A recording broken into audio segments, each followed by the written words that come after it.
Hi, Mike Kennedy with you. Uh, you've heard me talk about the Bible Through the Year podcast. It has starts with day one and goes to day 365.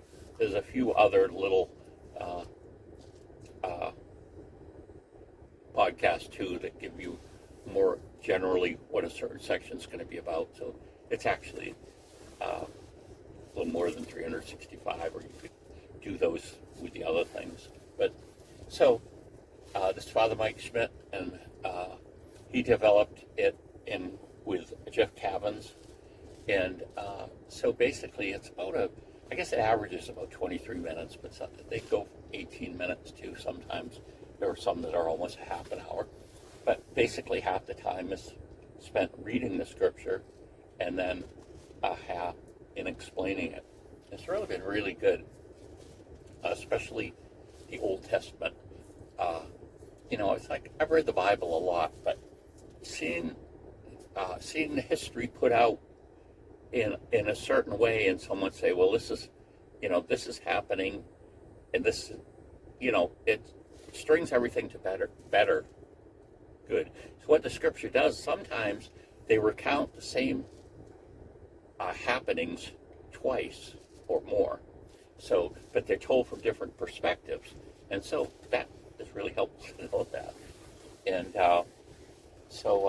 just for instance, one of the things I wasn't too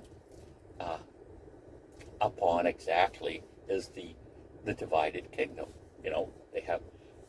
They're in this system of kings, which God told them He didn't want them to have kings, but they wanted them. So first they have Saul, he turns bad. They have David. He has a few troubles, but he's still a really good king. Then we have Solomon, which most people are familiar with, that he was the wisest person that had ever lived. He asked God for wisdom, and God gave it to him. He amassed huge amounts of wealth, chariots, and he didn't take his own advice because he knew that you weren't supposed to multiply wives. You weren't supposed to marry outside your faith, and you weren't supposed to multiply horsemen and chariots. Well, that's exactly what Solomon did. And so he had, at one point, he had 700 wives and 300 concubines, and a lot of gold and silver. There were even some, I listened to this presentation by, they were more like from an archaeological point of view. Could it even been possible that he had the amount of wealth Scripture says he did? And, they say it is possible, And back then, people were attacking each other all the time. That's what you did, I guess. You went and, you wanted some resources, so you took over some country and just got them. And so what prevented that from happening sometimes is paying tribute to the king or the other country. So in other words, rather than them conquer you and have everything you do go to that government, sometimes people would give treasure in the form of, gold, silver, and whatever, precious metals and gold, gems, and they'd stick in a wife or two, too. So the idea is if the leader, the king that you're trying to stay in good stead with is married to one of your country people, that kind of cements some kind of bond that means he's not very likely to go over and destroy the country. But what did happen is these wives turned him away from God, and he still worshiped God, but he encouraged people to worship all these other gods. So he built these other places where people could worship the idols that these people have been with him. So that really started the downfall. So, one or two kings later, there's a revolt, and Israel gets divided in two parts. You have Israel, the 10 tribes, or Ephraim, it's called that too, on the north, and on the bottom is Judah, and sometimes Benjamin. But so basically, you have this big division, and then it goes through the history of it, how that eventually the northern kingdom is going to be taken over by Assyria completely, and they're just going to take the Jews, all the Jews there, and they're just going to dilute them down all over the world, and they're never going to return. That's the end of those tribes.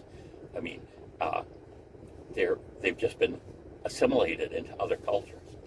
And so Judah, though, they've had, unlike the northern kingdom that's just had bad kings, the southern kingdom, Judah, has had good kings. So Judah is allowed to remain, and eventually they become so bad, God lets them be carried away into the Babylonian captivity, and eventually they come back. But so, I'm just saying, is that something I didn't have a really good grasp on? And you enter into this, and so it's a timeline kind of salvation history. So anyway, so now, okay, we did it one whole year. Now we're doing it again this year, so we're halfway through, so 1.5 times. And it's, I hate to say this, but with my memory, some of the stuff sounds like I never heard it before. So, we must do it next year. I assume they're going to keep this running, because you can start it at any time. It isn't like date one is tied into January 1st. You can start at any time, and you go until you end.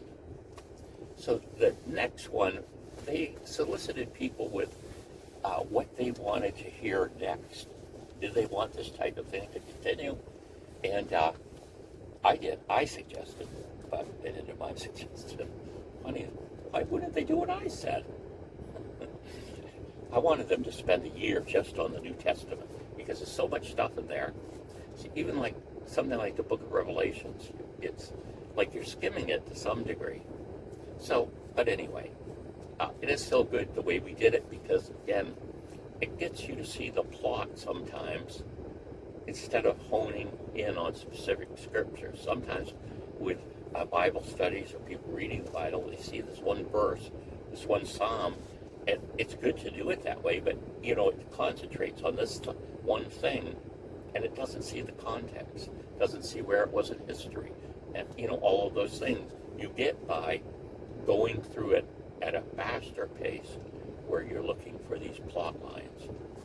So next year they're going to do, I assume January 1st, then it's done up, the Catechism of the Catholic Church. So I don't know if we're the only church that does this, but there must be some churches that do something like this, but I don't think it's as extensive as what the Catholic Church has. After all, we've been around 2,000 years. But basically, it's a book, and it's basically what we believe, what Catholics believe, and it will go through everything. It goes through, a lot of these contested issues now are what is the official position of the Church on gay marriage? What's the official position on abortion? What's the official belief about tattoos? How about that? That's in there too. But there's all of these different things, and it lays out what Catholics believe about God, the Trinity, all these different things, and it's quite a substantial book. It's smaller than the Bible, though, thank goodness. But and the paragraphs are all numbered. Immigration is in there too, and it's kind of interesting because a lot of people only look at the first part of what the immigration thing is, and they don't look at the second part, because that second part, let's just say, it says things that people with open borders don't want it to say. But so anyway, he's going to do this. I have the impression, probably, where the Catechism is smaller amount of number of words. Is what I'm saying. Number of pages, however you want to think of that. But so I don't know whether the actual podcast will be quite a bit shorter, or they'll take in hunks and spend some time, a lot more time explaining something. Now, what's interesting with this, and this is why it's going to be so good for Catholics to do, is it's going to be checked for errors, okay? Now, the Bible study, and I'm not saying that they they did anything wrong in the Bible study, but, it's based on their perception of what Scripture says and what the church believes about Scripture. But it wasn't like they had, I don't think, they had some outside expert saying, no, Father Mike, you can't say that. Scratch that out. Blah, blah, blah, blah. Well, evidently with this one, that's exactly what's going to happen. They're going to produce a segment. First they're going to do the writing of the segment or whatever. They're going to produce it, and then they're going to do like a podcast, and then it's going to be submitted to experts. So I assume these will be someone like, I don't know, canonical, I can't even say it, experts in the canon and the teachings of the church, and they're going to rake through it and make sure there's nothing that's wrong.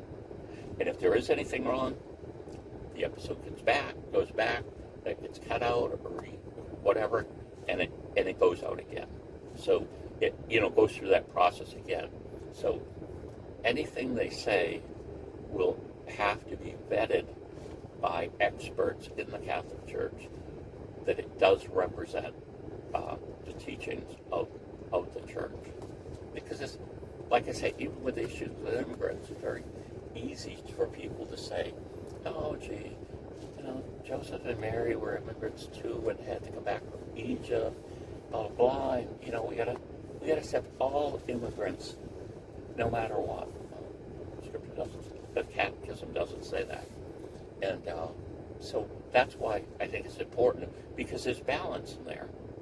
And it's some of it's, I've read parts of it or a lot of it, but it's really nice to be able to go to something and say, wait a second, this immigration issue, what does the church really believe in? I think with the Catechism, you might be surprised to find out that you have, the belief is, what do I want to say, tempered in reality, okay? The idea that you can believe something, but how is the correct way to carry that out?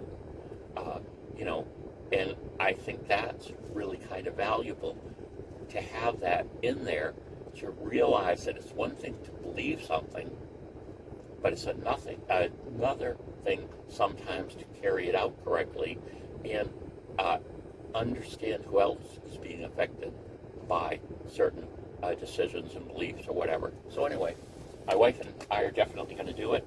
I think all Catholics should. If you haven't done either of them, it might be, I don't know. I like this Bible one so much. I think Catholics tend to be not as good on the Bible as their Protestant counterpoint. So I really think that one should be first, but I'm not saying you can't just start the other one too. But so we're going to do that next year. We'll see. We'll probably continue on and do the Bible in a year again, because that's something interesting about Scripture. It's every time you read it, sometimes there's something new in it, and there's a lot of detail in the Old Testament. So there's a lot to remember, and of course, being older, you forget more. But it's really good. So there it is. Next year, they're going to do the Catechism in a year, CIY, rather than Bible in a year. So I think Catholics should take it, and they might be surprised on what the Church actually teaches and believes. I think it would be quite the surprise to some of our Catholic politicians as well. I really like them to do it. So there we go. Check it out.